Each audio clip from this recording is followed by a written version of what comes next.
Olá, sou Flávia Custódia, nutricionista e chefe de cozinha. Seja muito bem-vindo ao canal NutriChef de receitas saudáveis, dicas nutricionais e gastronômicas. Hoje nós vamos falar sobre o sal. Você consome muito sal? Você sabe quais as diferenças que nós temos no sal do mercado? Para que serve? Me acompanhe nessa aula e nós vamos discutir sobre isso.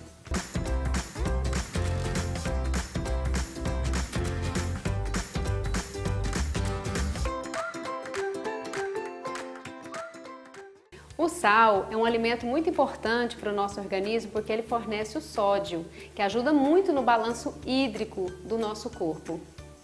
Os atletas, por exemplo, precisam de reposição de sal a longas distâncias de exercício para evitar desidratação. Mas o excesso do sal também ele é prejudicial.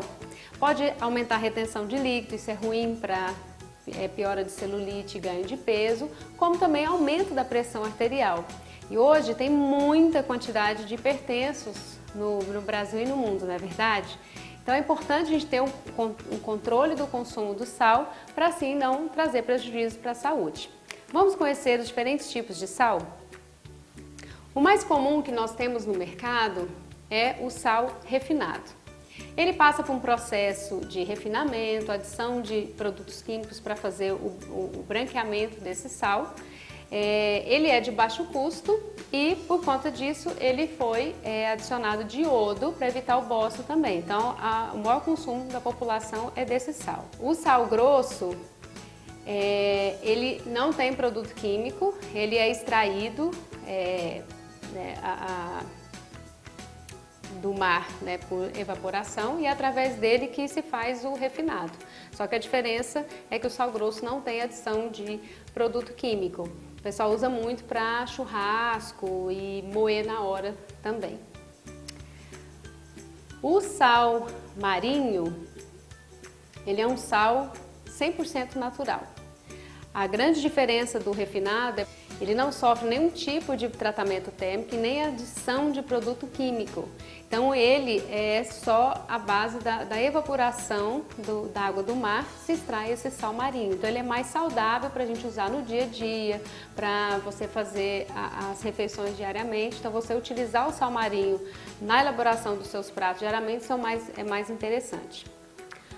O sal rosa, que é novidade no mercado, chamado sal rosa do Himalaia, também tem que ter cuidado porque tem muito sal falso. Então, às vezes o pessoal tinge de rosa, dizendo que é um sal rosa. Ele tem na versão de sal grosso e também já o moído.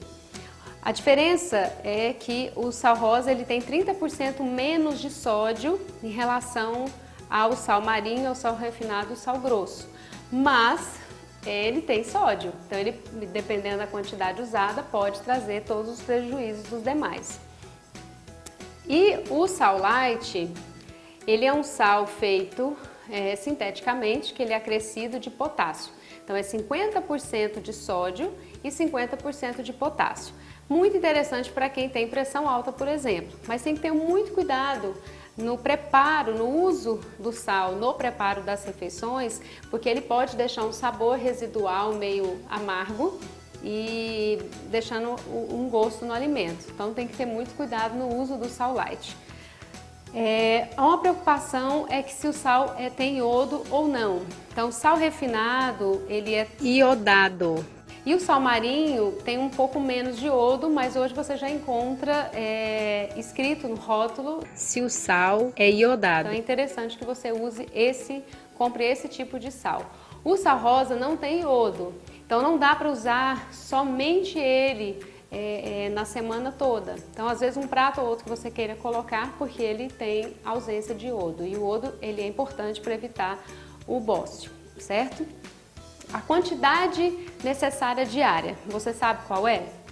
6 gramas, que confere 2.400 miligramas de sódio, é a recomendação diária. Que isso equivale a exatamente 1 colher de chá. Então eu vou colocar aqui, vou medir, tanto faz sal refinado, então seria 1 colher de chá rasa de sal, dá 6 gramas. Então isso é o que seria para eu cozinhar para o meu dia todo. Só que eu tenho que ter muito cuidado com os alimentos que têm sódio, porque hoje nós temos vários alimentos industrializados, por exemplo, congelados, enlatados, embutidos, que têm muito sódio. Então, até trouxe aqui um exemplo, por exemplo, que é importante você observar o rótulo do alimento e observar a quantidade de sódio por porção. Então, no caso aqui, a porção sugerida desse produto é 1 colher de sopa. Então, o ideal é que tenha, no máximo, 200 miligramas de sódio numa porção. Acima disso, eu estou consumindo em excesso. Se você observar nos embutidos, enlatados, conservas, ultrapassa esse valor. Então, muito cuidado, porque se a quantidade diária são 2.400 miligramas de sódio, eu tenho que considerar tanto o sódio que eu vou acrescentar no preparo das minhas refeições, quanto do sódio que eu uso desses alimentos industrializados, certo? Bom, esse é o nosso bate-papo de hoje. Espero que vocês tenham gostado, espero que tenha sido esclarecedor. Você pode usar sim, né, os diferentes tipos de sal. Tem gente que às vezes gosta do sabor de um ou de outro, mas eu recomendaria mais o sal marinho para você utilizar no preparo das suas refeições. Precisa ver se o sal iodo, é tá? iodado. E cuidado sempre com a quantidade e não usar somente o sal rosa como o único sal que você vai usar na casa, porque ele não tem iodo, certo? Espero você na próxima semana com muito mais dicas, receitas. Deus te abençoe. Tchau, tchau.